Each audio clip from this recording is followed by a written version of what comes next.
Hello, and welcome to show number 2553 of Eyes on Success, a weekly program empowering the visually impaired with expert advice, personal stories, and the latest in technology and accessibility.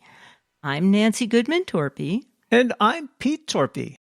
On today's show, we'll be celebrating 15 years of podcasting Eyes on Success, and in those years, we have not missed a single week. Nearly 800 episodes in our archive. This year-end episode features an edited version of Evan Starnes' Blind Level Tech podcast in which he interviewed us for his show. We'll discuss the origins of Eyes on Success, challenges in podcasting, some memorable shows, rewarding connections with guests, and how the show has grown over 15 years to inspire the blind community. But first, for our tip of the week. This week's tip is there are lots of sources of information out there, and you should make sure to listen to the ones that are most meaningful to you. Hopefully that includes our show. And if you enjoy Eyes on Success, share it with a friend. Tell them about it. Let them know about what's so nice about this show. And if you want to sign up for announcements to get weekly announcements and links to the shows, send an email to Eyes on Success, followed by the plus sign, followed by the word subscribe at googlegroups.com. That's Eyes on Success plus subscribe at googlegroups.com. And now we're going to play excerpts from Evan's interview of us, as aired initially on Blind Level Tech. Let's roll. I am your host, Evan Starnes, and today I've got a very, very exciting treat for you guys, and I'm incredibly excited to just jump straight on in. And I am joined by two very special podcast hosts that have been doing a podcast that, honestly, this is the podcast that got me into, podcasts for the blind and low vision community in the first place, like quite a while ago back in high school. So joining me today are Peter and Nancy Torpey from the podcast Eyes on Success. Welcome, you guys, to Blind Level Tech. I can't even say how incredible it is to have you guys joining me. It's amazing. Oh, thank you, Evan. I must say this is the first time we've ever been referred to as a treat. Mm-hmm. And we're honored. Really? I'm so be in glad. Your studios here and meet you in person. Absolutely. Well, I'm super glad to hear that. And you guys have been in the podcasting business for about 15 years now, but you have quite a bit of a background. So I was actually I wanted to kind of talk about, give us like an audio selfie. Like, where were you before Eyes on Success, and kind of what is your general backgrounds? Peter first, actually.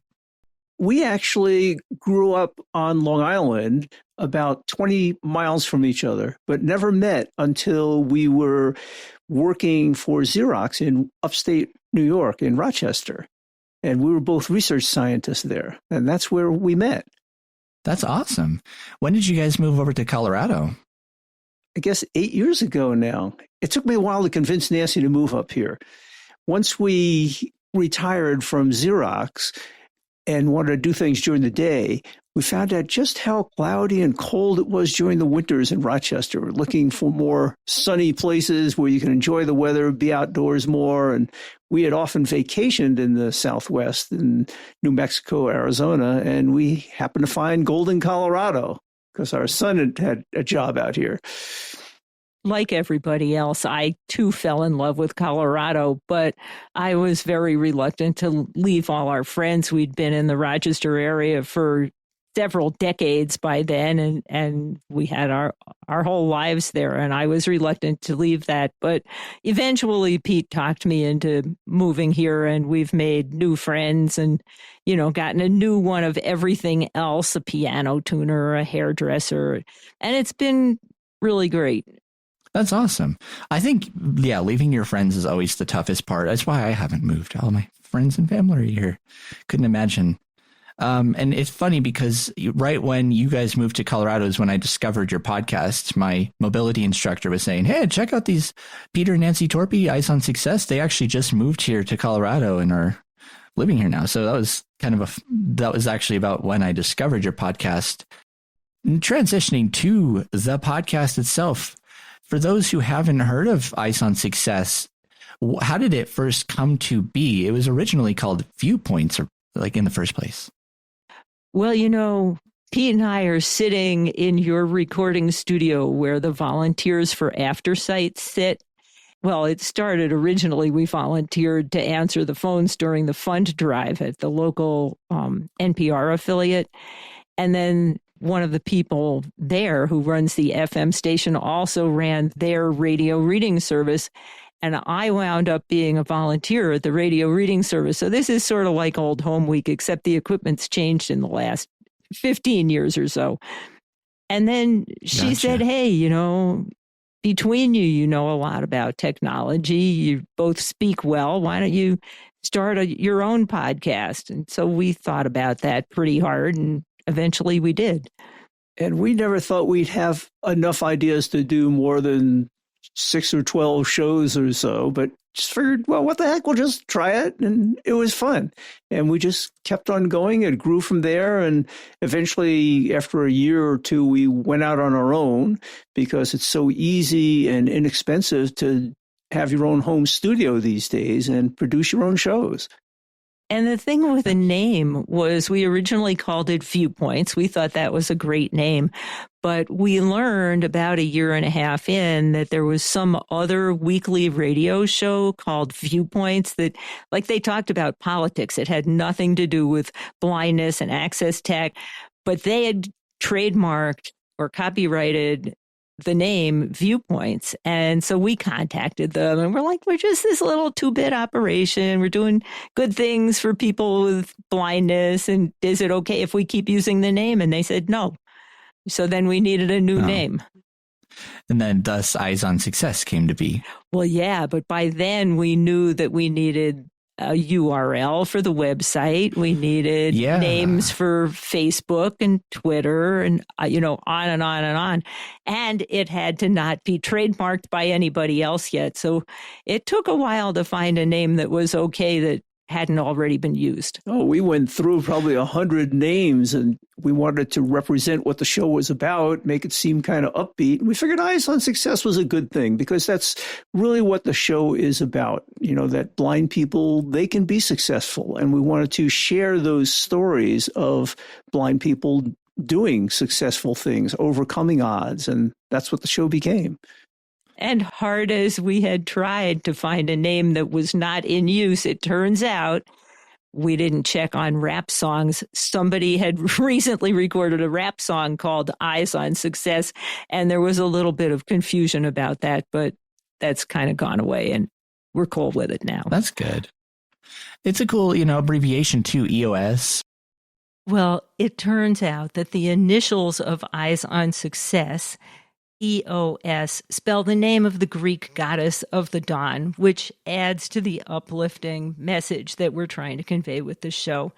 And that is reflected in our logo, which has the letters EOS and lines fanning out from the bottom of the O to make it look like a sunrise, because it's the same as the name of the goddess of the dawn. Primarily, you guys are focusing on sharing individual stories, those who are blind, low vision, visually impaired, whatever it might be, right?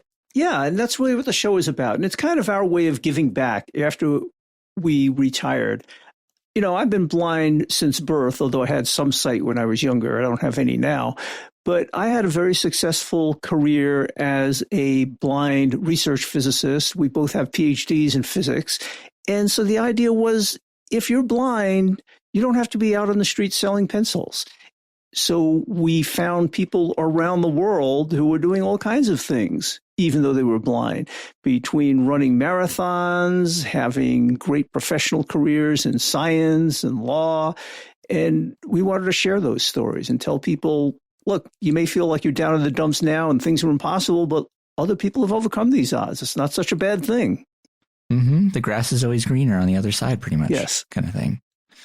Did you have like one outstanding guest or outstanding experience that is still kind of stuck with you guys since you've been recording?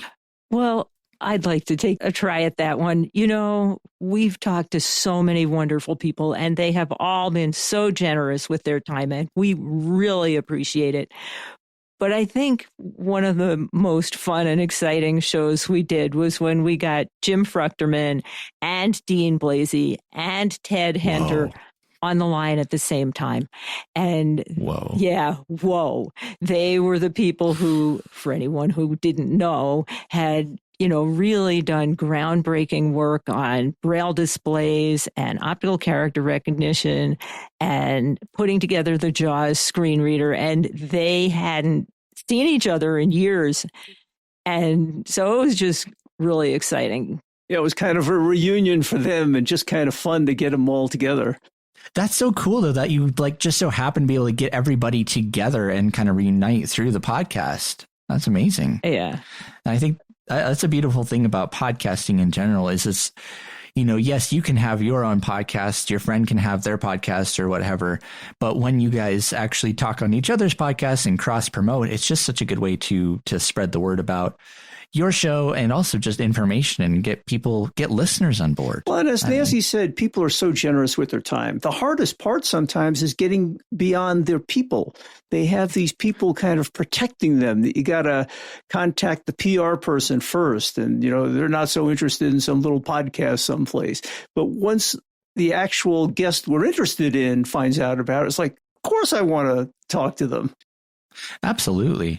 I think the other interesting aspect is trying to get, especially if you're trying to do this as a podcast, trying to get people's personalities out. Because if you're interviewing, I've realized people like, you know, in the professional fields, you know, often they're kind of staying within their boundaries, but it's really fun when you can kind of get somebody to just talk about like their personal life experiences and get that human aspect for sure. Yeah, that's nice. Mm-hmm. You feel like you get to know them a little bit. It does. Yeah. It makes you feel more comfortable hosting, even if depending on the host. Yeah. And let me answer your last question again in a very different way. For sure. So whereas it was this really exciting getting these pioneers in the field together, I think the most rewarding thing we've done is put together young people with questions, with experienced people with answers. And we got contacted by this young woman in the Philippines, and she wanted to be a pharmacist in the worst way. And her government was putting up all sorts of barriers because she was blind. And she's like, what can you tell me, you know, encourage me to become a pharmacist? We're like, well, we know nothing about that. And we found some blind pharmacist in Wisconsin. And we said, you know, if she wants to hear this, maybe someone else does. And so he agreed to do a whole episode with us. We put them in touch with each other. And, you know, a couple of years later, we heard back from her that she had actually been allowed to sit for the exams and was doing quite well. Thank you. So that was very gratifying. That's amazing. Yeah. Congratulations to you both. That's incredible. So truly, yeah, eyes on success right there. That's like the branding right in the flesh or whatever you'd say. And how would you say the podcast has changed over the 15 years it's been going on?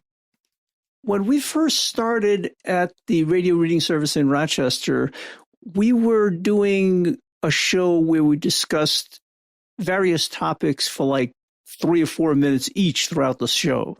So we had some little snippets of things and we put little audio inserts and we talk in between it. And after about a year or so, we got into the mode of doing complete interviews and then editing those down. And, you know, one of the benefits of distributing this, I think, for us to radio reading services was that many of them had their half-hour slots that you had to fit into. So we couldn't just interview someone for 45 minutes or an hour and just have the interview go on forever. We had to edit it down to a half an hour to fit into these show slots. And so we learned to just extract the information that was key and interesting that people wanted to hear without a lot of the excess baggage around the interview. Mm-hmm. And I think that's one of the things that people enjoy about the show is that, you know, it really is kind of concise and, you know, to the point.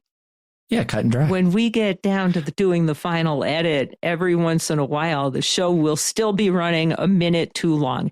And we can spend, 10, 20 minutes, both of us together, trying to remove the least interesting parts of the show. And what's left is usually pretty tight. Mm-hmm. And I've had to do similar things like that for broadcasts too, because we do edit some of our podcasts so they can fit in that like 25 or 55-minute slot. And also I noticed, I imagine things like the tip of the week segment that you guys have every week was not, or I don't know if that was original, but it's definitely a segment I enjoy listening to. Oh, well, good. I'm glad someone likes it. The interesting part about that is we don't want to make guests nervous when we interview them. So we don't do the tip of the week when we start the interview. We always get that at the end of the interview after people have loosened up a little bit and gotten more comfortable talking to us. And they always come up with something. That's great to know, actually, because I, as a fairly, I guess I consider myself fairly new here in the podcasting space.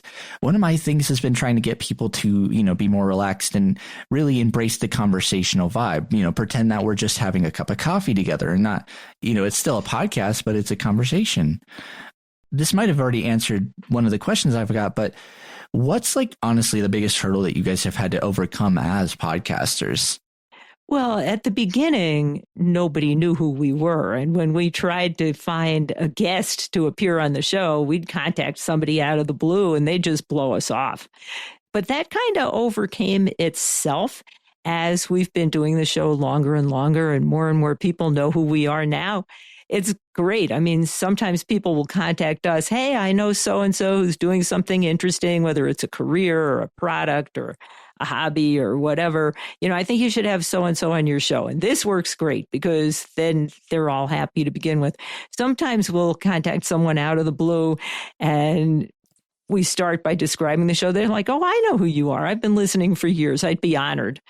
And so that kind of fixed itself, I think, largely just because we've been around for a long time. But these days, as you said, people are starting to contact us. Well, they've been doing that for a while. And we're kind of overwhelmed with ideas. We have a long list of, okay, these are the things we definitely want to do. These are the things that maybe we'll do if nothing else interesting comes along. And then we got a ton of ideas just in the waiting room back there. That's awesome. Now, can we talk about kind of one of my favorite little aspects of the show? In fact, if you haven't heard Eyes on Success before, this aspect is going to more than likely get stuck in your head. That little intro/musical interlude that you guys use, I'd really like to talk about the origins of it, because when I heard that, when I was first talking to Nancy, I was like, okay, that's both awesome and surprising. So as I described to you, we were both research physicists for our careers, but I seriously considered going into music when I was younger. I played piano and a couple of other instruments. I actually went to the Manhattan School of Music on their Saturday program when I was in high school. So I learned a lot about music theory, and just music is a lot of fun, but it's a lot easier and more fun for me to be a physicist. So I've, through the years, have written little tunes and compositions. I've played with my jazz trio, and this popped out as just something that I thought was kind of cute and was representative of our son's energy when he was younger in high school and stuff. And so it's actually a tune I wrote for our son. And as I told you before we started the interview, I've actually written a number of little tunes that we use as ringtones on our phones, one for each member of the family. So we know who's calling as soon as they call. That's awesome. It's definitely been, and like I said too before, it's still continuously playing on this like infinite loop in my mind right now. So well, I hope listen you like to some it. Eyes on Success. It's your theme. It's like your brand. In fact, personally, I'd have a hard time without that intro. It just wouldn't sound the same, and it wouldn't be the Eyes on Success I'm so used to. Well, and every once in a while I've thought about changing it, but as you say, we've heard that same thing from so many people. It gets caught in their ear, and how could we change it? Let's talk about, what do you guys use for audio equipment? This is like my favorite section, and I can go into the weeds massively. And I know, Pete, you and I were talking about gear beforehand, but what's your go-to equipment for recording? So as I mentioned, it's very easy for an individual to get into podcasting because the equipment is not that expensive these days. And, with Zoom, you can interview people around the world. So we do our interviews via Zoom these days. We used to do it via Skype, but Zoom just seems to have more features and is kind of stable. We have a Scarlett 4th Gen interface that plugs into our computer via USB that is basically a mixer and an audio card. And so we can stick several microphones in there, several inputs from other sources and mix them together. So that's what we use for the audio system. And then our microphones are a couple of Shure SM58. I used to edit a lot of my material in the audio editing software that's developed by the American Printing House for the Blind. But Studio Recorder, right? I forgot the name of it. Yeah. But these days I'm using Reaper. There's a lot of blind people using Reaper. It's very accessible, has a lot of functions, and I do some of my music stuff there also.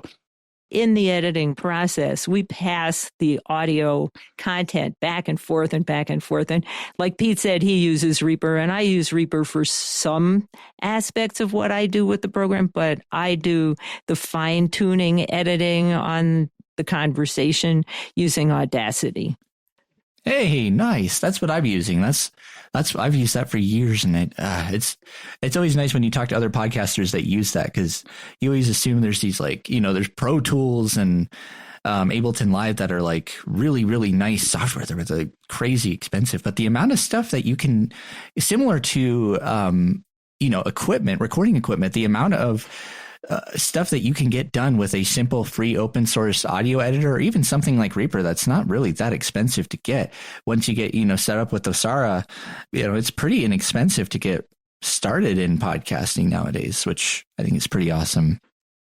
And then sometimes we do our interviews in person. So we're sitting here at the Aftersight studio using all of your equipment. But just in case, we brought our portable digital recorder with us. And I'm going to let you talk about that, Pete, because why we bought this new one was because they finally made one that's accessible. Occasionally we do in-person interviews. Most of it is by Zoom. And coincidentally, the name of this little recorder is a Zoom recorder. And it's called the H4 Essential because you can plug in 2 microphones and it has 2 built-in microphones, but it's totally portable. It's a high-end 32-bit recorder, so you can't have any clipping. And so we'll record remotely with that, pull it off onto our computer, and then edit it from there. Everything speaks. When you press a button or change something, you can fix all the settings. They've done a great job. Even when you edit levels, like I've realized that mine, it'll tell you if the audio is overloaded, it'll tell you if the input's being overloaded while you're adjusting the level. You can use it as like a USB interface. Yep. I have the H2E though, so mine's more of the like 2 pairs of mics on the front and back, but 1 input. But those are fantastic recorders. So I was curious what you guys had brought for a portable recorder. So and they're not expensive. It's only, I think it was like $200 or something. $200? Yeah, and it's perfect. It's like all you need to throw into your field recording bag, especially if you do go around and cover events or do in-person interviews on the go. I think it's a great tool. So that is wonderful. Wrapping up here, where can people find you guys? Well, you can find us everywhere. Start at our website, eyesonsuccess.net, and on the archive page, we've got a list of every episode from that year, but then there's a link to the full archive, and it's searchable. So you can go back almost 15 years, over 700 unique episodes, and find episodes talking about anything you're interested in: surfing, knitting, physics, whatever, cooking, beat baseball. And if you want to hear shows we've done with various pioneers in the field, if you search for Pioneer, you'll get Jim Fruchterman and Dean Blasey and Ted Henter and all the rest of them. And so those are particularly interesting episodes. And for people who don't want to go to the website or a little shy about doing that, or it's too much hassle, you can sign up to get a weekly announcement via email of each of our shows, along with a link to the audio as well as the show notes, which contain all the contact information and resources. If you send an email to Eyes on Success, followed by the plus sign, followed by the word subscribe at googlegroups.com, you'll be subscribed to our weekly announcements list. It's Eyes on Success plus subscribe at googlegroups.com. And you can also find those weekly announcements every week on our Facebook page, which is Eyes on Success, and our Twitter feed, which is where we learned about that rap song that overlapped with the name. And so it's _ Eyes on Success. And if you have questions for us, suggestions for shows, things we can do better or worse, you can contact us by sending an email to hosts@eyesonsuccess.net. And of course, Absolutely. It wouldn't be a podcast if you couldn't find it wherever you find your podcasts. Oh, you can even listen on your Echo devices these days. Just say, play the Eyes on Success podcast. That'll work on any smart device. Yeah, and you can even listen to it on the telephone now, because thank you to you guys for sending us the info. We have it on our website and call-in phone system now, too. That's great. So You can hear Eyes on Success on AfterSight and many other radio reading services. If you have a recent enough Victor Reader Stream device, you will automatically get it there. Absolutely. Second-gen Victor Reader Stream, and later you can link your NFB Newsline. Yeah, it turns yes, out you we guys just are found out everywhere. recently we're getting complaints from people using the Victor Reader Stream 2, the older version. They can no longer get Eyes on Success on their podcast feed on the Victor Reader streams. Apparently, the newer servers all want these secure HTTPS servers, and I guess their operating system was incompatible with that, unfortunately. Well, thank you, Pete and Nancy, for coming on Blind Level Tech and joining me for another episode. This has been truly a treat, and I definitely hope anybody out there that hasn't listened to Eyes on Success, seriously go check it out. This is what got me into podcasting. There's so many good episodes, and the archives, yes, they go way, way back, and there's just, across the board, you guys have had a lot of cool people. So thank you for continuing to do the work that you're doing. I'm going to continue listening to you guys weekly. I love Eyes on Success, and I'm just so thrilled to have been able to interview you guys for Blind Level Tech today. Well, thanks, Evan. It was great meeting you in person and being a part of the episode. Yeah, it's been a real Absolutely. pleasure. Thank you so much. And of course, the show notes for episode 2553 will have all of that information in case you missed it in the audio. That's it for today's show and for the calendar year 2025. Next week on Eyes on Success, we'll be beginning calendar year 2026 with a pair of episodes in which we interviewed Glenn Gordon, long the key developer behind JAWS for Windows. In the first episode, we'll be talking with Glenn more about his personal life, his education, his background. And in the second show of the year, we will be talking about his work developing JAWS. And there'll be lots of more fun shows next year that we have lined up. So join us for that, and Happy New Year to everybody. You've been listening to Eyes on Success, hosted and produced by Nancy Goodman Torpey and Peter Torpey. You can access the full archive of previous shows, subscribe to the podcast, and much more by going to our website, www.eyesonsuccess.net. If you have questions about anything you've heard on the show or have suggestions for future shows, send an email to hosts@eyesonsuccess.net. Thank you for listening and have a nice day.